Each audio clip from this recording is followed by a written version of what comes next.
आज का समाज, आज की स्थितियां कैसी हैं। हमारे बच्चों की सबसे बड़ी उपलब्धि भी, सबसे बड़ी चिंता भी ये है कि वो इंटरनेट के दौर के पैदाइशी बच्चे हैं। हमारी जनरेशन वो है जिसने सारे चेंजेस को देखा। हम लोग दुनिया के सबसे रोचक जनरेशन के लोग हैं। जो मेरी जैसी उम्र के लोग हैं, 40-50, मैं 50 का हूं, आप तो 40-30 के लग रहे हैं देखने में। तो मतलब जो 40-50-55 की उम्र के लोग हैं, इतनी इंटरेस्टिंग जनरेशन इस दुनिया के इतिहास में कोई नहीं है जितनी हमारी है। हम जब पैदा हुए तो टेलीविजन आने वाला था। टेलीविजन हमारे दौर में 1975 में पैदा हुआ भारत में। टेलीविजन से लेकर फिर कलर टीवी, फिर वीसीआर, वीसीपी, वहां से होते होते फोन जिसमें घुमा घुमा के फोन करना पड़ता था। फिर थोड़े अच्छे फोन होने लगे, वायरलेस होने लगे। मोबाइल फोन पहली बार जिसमें इनकमिंग आउटगोइंग 16 रुपए पर मिनट हुआ करती थी। वो ऐसे फोन बटन वाले जिनसे आप कील भी ठोक सकते हैं, ऐसे फोन हुआ करते थे। कितने साल के बाद पहली बार स्मार्टफोन आने शुरू हुए। फिर पता लगा कि फेसबुक भी कुछ होता है, फिर पता लगा व्हाट्सएप भी कुछ होता है, फिर पता लगा कि रोबोटिक्स भी होने लग गया है, फिर पता लगा आर्टिफिशियल इंटेलिजेंस भी होने लगी है। और आज हम उस बिंदु पर आ चुके हैं। मुश्किल से 2 साल की बात है, मशीनें अंतिम रूप से इंसान को हराने वाली हैं, हर मामले में हराने वाली हैं। जो जो खुशफहमी हम सबको हैं वो सब खत्म होने वाली बहुत जल्दी। मैक्सिमम 2 साल का समय है। अभी एआई आ गई है। जिस दिन एजीआई ठीक से आ गई, एजीआई का मतलब है आर्टिफिशियल जनरल इंटेलिजेंस, और एआई की दुनिया के सबसे बड़े धुरंधर सैम ऑल्टमैन ने कल ही एक इंटरव्यू दिया, कल या परसों में, और कहा है कि चैट जीपीटी 4, जिसको आप बहुत बड़ा समझ रहे हैं कि कमाल हो गया है, वो अगले 2 साल बाद हास्यास्पद मानी जाएगी। वो प्रिमिटिव किस्म की टेक्नोलॉजी है, इतनी हास्यास्पद मानी जाएगी कि इतना भद्दा काम भी क्या हमने किया था कभी। और आज हम चैट जीपीटी को देख के दंग रह जाते हैं। कुछ भी करना हो, फोटो बनानी हो, वीडियो बनाना हो, रिसर्च करनी हो, कुछ भी करना हो, आप चैट जीपीटी को ठीक से प्रॉम्प्ट दीजिए। मतलब मैंने कई बार ऐसा करके देखा। एक विषय पे रिसर्च करनी है, पहले मुझे दिन भर लगता था 24 घंटे रिसर्च करने में, अब 24 सेकंड लगते हैं। वो सब कुछ करके देता है। और आज से 2 साल बाद ये प्रिमिटिव होने वाला है, आदिम होने वाला है। उसके बाद तो पता नहीं क्या होगा। इस दौर में जो बच्चे पैदा हुए, जिनको जेन जी और पता नहीं क्या क्या आजकल हम बोलते हैं, जनरेशन जी है, जनरेशन वाई है, हर 5-7 साल में चेंज हो रही जनरेशन आजकल। ये किस दौर के बच्चे हैं? ये पैदा होते हैं, जैसी माँ थोड़ी परेशान है, बाप परेशान है, खट से उसको मोबाइल फोन दे दिया, ये टेलीविजन पे लगा दिया कोई अच्छा सा टीवी चैनल जिसपे वो सब आ रहा है, राइम्स आ रही है, अच्छी अच्छी वीडियो के साथ आ रही है, कार्टून फिल्म आ रही है। और बच्चे को पता लग गया कि एक मेरा बाप है, एक मेरी माँ है, और एक इन दोनों से ज्यादा इंटरेस्टिंग एक और है, ये बड़ा सा, इसमें हमेशा बढ़िया चीजें आती हैं। ये तो कभी कभी गुस्सा करते हैं, ये वाला ज्यादा अच्छा है, तो टीवी पे ज्यादा उसको मजा आने लगता है। अब रात को सो रहे वहां तो टीवी भी नहीं है, तो फिर फोन दे दिया, फिर बच्चा फोन में। कई बच्चे आजकल ऐसे हैं जो किताब जब पहली बार देखते हैं, किताब पे ऐसे ऐसे करते हैं, क्योंकि वो जिस दौर के बच्चे हैं उनको अखबार पे, किताब पे, इतना ही नहीं, दीवार पे ऐसे करने लग जाते हैं, टेबल पे ऐसे करते हैं कि बड़ी क्यों नहीं हो रही टेबल, क्योंकि वो क्या कर रहे हैं, उसी दौर के बच्चे हैं। ये तो मजे की बात है कि अच्छा फोन है, माँ की चिंता कम, बाप की चिंता कम होगी, फोन दिया, हम मस्त हो गए। लेकिन साथ में और क्या क्या आता है। इन बच्चों का खेलने का मन नहीं करता, क्योंकि इनके पास खेल से ज्यादा रोचक चीजें हैं। मुझे अच्छे से याद है कि हमने पहली बार 5वीं 6वीं क्लास में जाके ऊट पटांग चीजें पढ़नी देखनी शुरू की थी स्कूल में। पहले क्या है, पेरेंट्स हैं घर में, पेरेंट्स के होते हुए हिम्मत नहीं हो सकती, ना दिमाग में कुछ आता था। स्कूल गए, हर स्कूल में क्या होता है, एक आध बच्चा होता है जो नेता होता है क्लास का, जो कहीं कहीं से ज्ञान लेके आता है और सारे बच्चों में डिस्ट्रीब्यूट करता है कि भैया तुम तो बच्चे हो, तुम्हें नहीं पता दुनिया कैसे चल रही है, ये है असली चीजें।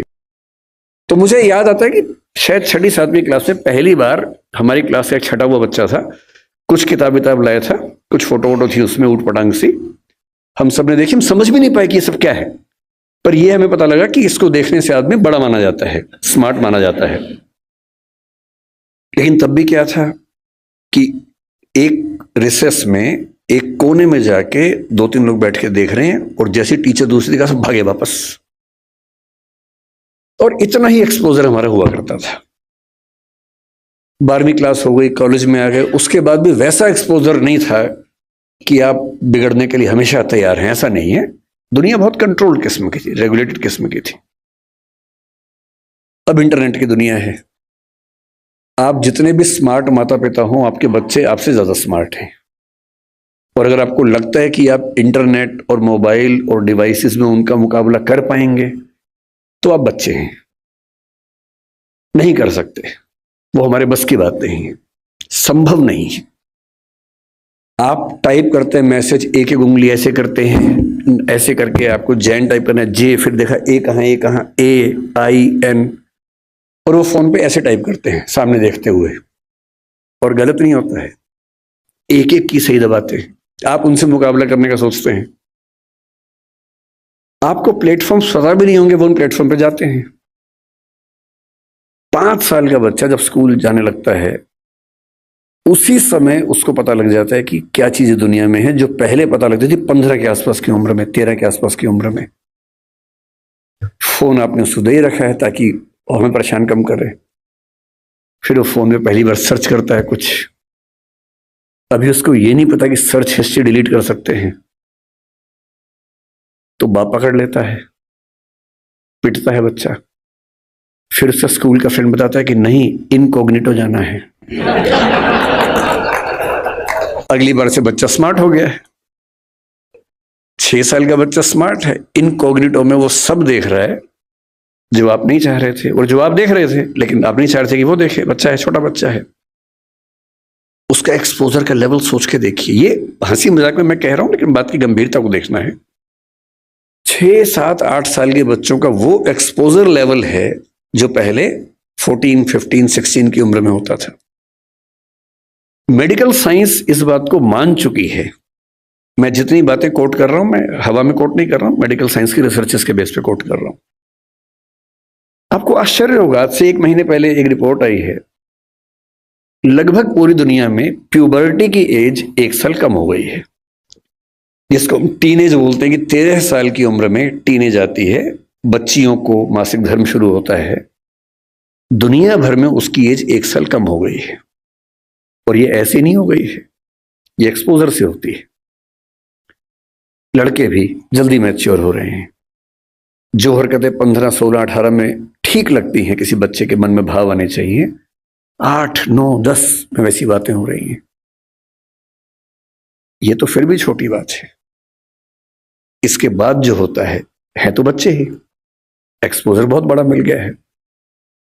जब वो नेट पे जाते हैं, तो नेट पे जो पिशाच बैठे हुए दुनिया भर में, जो साइबर ठग हैं, जो साइबर क्रिमिनल्स हैं, वो इसी ताक में हैं कि बच्चे मिल जाएं।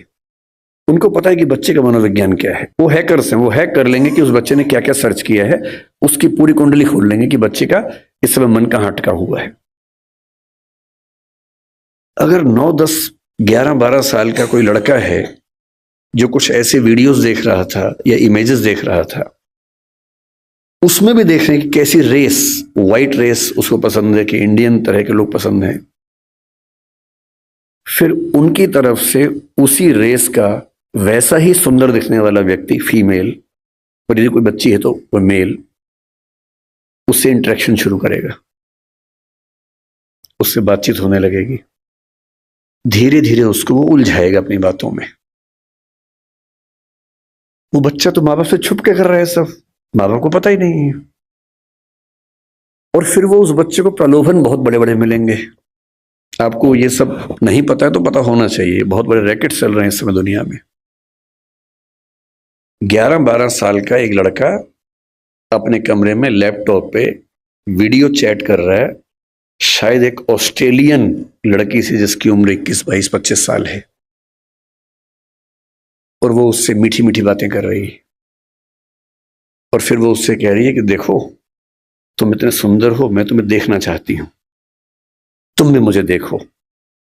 फिर वो अपने थोड़े से कपड़े उतारती है, उसको कहती है कि तुम भी ऐसा, वो तो प्रोफेशनल है, तुम भी ऐसा करो। और वो बच्चा जिसको कुछ नहीं पता कि ये दुनिया कैसी है, वो कुछ कर बैठता है, और ये पूरा वीडियो रिकॉर्ड हो रहा है।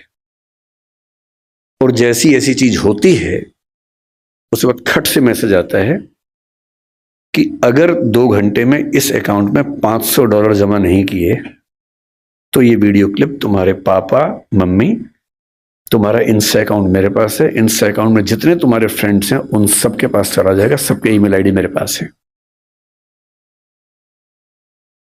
इसको बोलते हैं सेक्सटॉर्शन। और ये इस समय टीनेजर्स की दुनिया की सबसे बड़ी क्राइसिस है। बड़ी बात नहीं है कि हम में से किसी का बच्चा झेल चुका हो,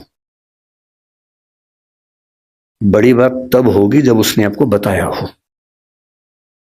और अगर आपको नहीं बताया है और आप इस खुशफहमी में कि ऐसा हमारे बच्चे को हो ही नहीं सकता, तो फिर कह रहा हूं कि हम इस बात से अनजान हैं कि हम किस स्थिति में हैं। अपने बच्चों से बात करना शुरू कर दीजिए। पहली बात तो ऐसा ना हो, और हो जाए तो आपसे बात कर ले। कई बच्चे झेल नहीं पाते, पैसा होता नहीं है, पैसा होता तो देते हैं। और $500 का मामला नहीं है, वो पहली बार का मामला है, उसके बाद फिर उतना मामला है, अगली बार फिर उतना मामला है। और ये ध्यान रखना है कि किसी बच्चे के साथ ये करने के लिए वीडियो रिकॉर्डिंग की जरूरत भी नहीं है। हम एआई के जमाने में हैं, डीप फेक से कुछ भी हो सकता है। किसी आर्टिफिशियल इंटेलिजेंस जो फोटोग्राफी बेस्ड ऐप है, सिर्फ इतना उसको कहना है कि ये फोटो है, सिंपल फोटो, स्कूल की फोटो, पासपोर्ट साइज फोटो, उसको देनी है और कहना है कि इस फोटो को एक ऐसी फोटो में तब्दील कर दो कि ब्लैकमेल किया जा सके। किसी के साथ भी हो सकता है। बस कल को कभी हम में से किसी का बच्चा हमसे ये कहे कि देखो पापा, देखो मम्मी, ये फोटो मेरी लग रही है पर मेरी है नहीं, तो उसको मारना पीटना नहीं है, भरोसा कर लेना है कि ऐसा हो सकता है। तकनीक इस लेवल पे है। और एक और टेक्नोलॉजी जो भी पब्लिक डोमेन में नहीं आई है, कभी भी आ सकती है लेकिन बन चुकी है। वो क्या करती है, एक फोटो देनी है और प्रॉम्प्ट देना है कि इस फोटो के बेस पे वीडियो बनाओ और वीडियो में ये होना चाहिए। आप जो चाहेंगे वीडियो बन जाएगा, आपका ही बन जाएगा। आप वो नहीं है। और आप क्या, इस दुनिया के बड़े बड़े टेक्निकल एक्सपर्ट्स नहीं बता पाएंगे कि ये वीडियो नकली है। इसको डीप फेक कहते हैं आजकल, डीप फेक। हमारे आपके बच्चे इस खतरे से गुजर रहे हैं और ये आज नहीं तो कल हम सबके बच्चों को झेलना है। उन सबको समझाने की जरूरत है कि जब किसी से प्रेम भी करते हो, मान लीजिए आजकल बच्चों के प्रेम में क्या होता है, सबसे पहले पासवर्ड शेयर करते हैं कि तुम मुझसे प्यार करती है, हाँ तो पासवर्ड दे, तुम मुझसे प्यार करता है, हाँ तो पासवर्ड दे। दोनों पासवर्ड देते हैं, फिर एक और आईडी बना लेते हैं अलग से, उसका पासवर्ड दे देते हैं। फिर उसके बाद भरोसा और कायम करना है। फिर रात को 2 बजे जब पेरेंट्स सो चुके हैं, फिर वीडियो कॉल करते हैं। भरोसा करती है, हाँ, तो फिर कपड़े उतार, वीडियो कॉल पे। ये खेल शुरू हो जाता है। अपने बच्चों को समझाना है, दुनिया का कोई भी इंसान कितना भी भरोसेमंद हो, ऐसी गलती ना करे। लड़का हो तो वो भी ना करे, लड़की हो तो वो भी ना करे। और ये हमारी पीढ़ी निकल गई है, हमें नहीं पता कि ये भी खतरे होते हैं। हमारी पीढ़ी में ये सब खतरे थे ही नहीं, हमने कम से कम ये सब नहीं झेला। हमारी पीढ़ी में ये था कि गलती से आप कहीं हैं, नहा रहे हैं, किसी ने देख भी लिया, फोटो नहीं खींच सकता था। फोटो खींचने के लिए फोटोग्राफर बुलाना पड़ता था बाहर से। या तो हर आदमी फोन लेके घूम रहा है, और फोटो अगर खींच गई, अगर आपको भी ऐसी मासूमियत आपके अंदर है कि मैंने फोटो खींच ली, मेरा फोन तो एयरप्लेन मोड पे है, मेरे फोन में ही है, बाहर तो गया ही नहीं, इसको बोलते हैं मासूमियत। अगर आपने फोन में फोटो खींच ली है तो डिलीट कर दिया उसको। अगर आपको लगता है डिलीट हो गई तो ये मासूमियत है।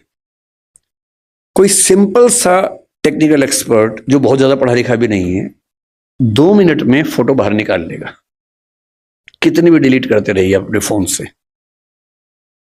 और एक बार इंटरनेट पर चली गई तो दुनिया की कोई ताकत उसको परपेचुअल मेमोरी से डिलीट नहीं कर सकती। वो दुनिया के इतिहास में जब तक दुनिया रहेगी वो फोटो रहेगी, वो वीडियो रहेगा, कोई नहीं छिप पाएगा, कोई बच नहीं पाएगा।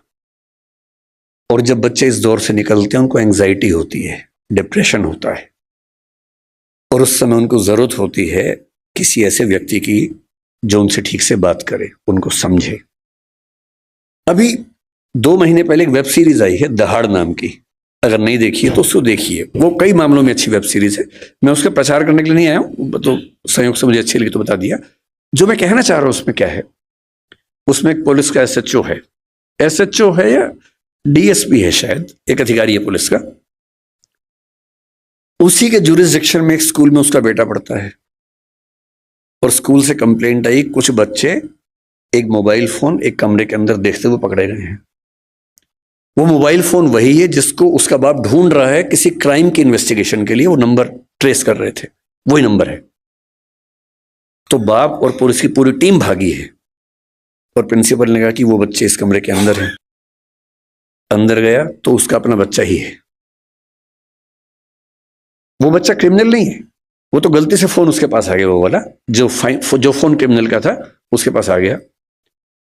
और तब वो पुलिस वाला देखता है कि उसका बच्चा और उसके 3-4 दोस्त वो सब वीडियोस देख रहे हैं जो 9-10 साल के बच्चे को नहीं देखने चाहिए थे।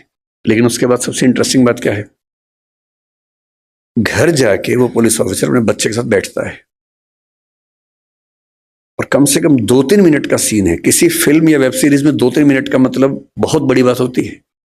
जब हम फिल्म लिखते हैं तो हमारा टारगेट होता है कि कोई भी सीन 1 मिनट से ऊपर का नहीं होना चाहिए किसी भी हाल में, वरना लोग बोर हो जाते हैं। मैक्सिमम 1 मिनट होता है।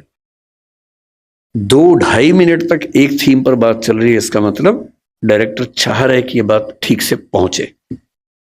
और बाप अपने बेटे को सिखा रहा है कि बेटा ये चीजें इस रूप में नहीं होनी चाहिए, इस रूप में होनी चाहिए, सही उम्र में होनी चाहिए। और तुम जो वीडियो देख रहे थे उसमें लड़की को ऑब्जेक्ट की तरह इस्तेमाल किया जा रहा था। लड़कियां ऑब्जेक्ट नहीं होती हैं, इंसान होती हैं। तुम्हारी माँ, तुम्हारी बहन भी लड़की है। ध्यान रखना, जिससे प्रेम करो, जिससे शादी करो, वैसा ही सलूक करना जो चाहते हो कि तुम्हारी बहन के साथ भी हो। ये होती है बाप की जिम्मेदारी, ये होती है माँ की जिम्मेदारी कि जब बच्चे उस रास्ते पर जाए तो उनको थोड़ा समझाए कि क्या करने की जरूरत है।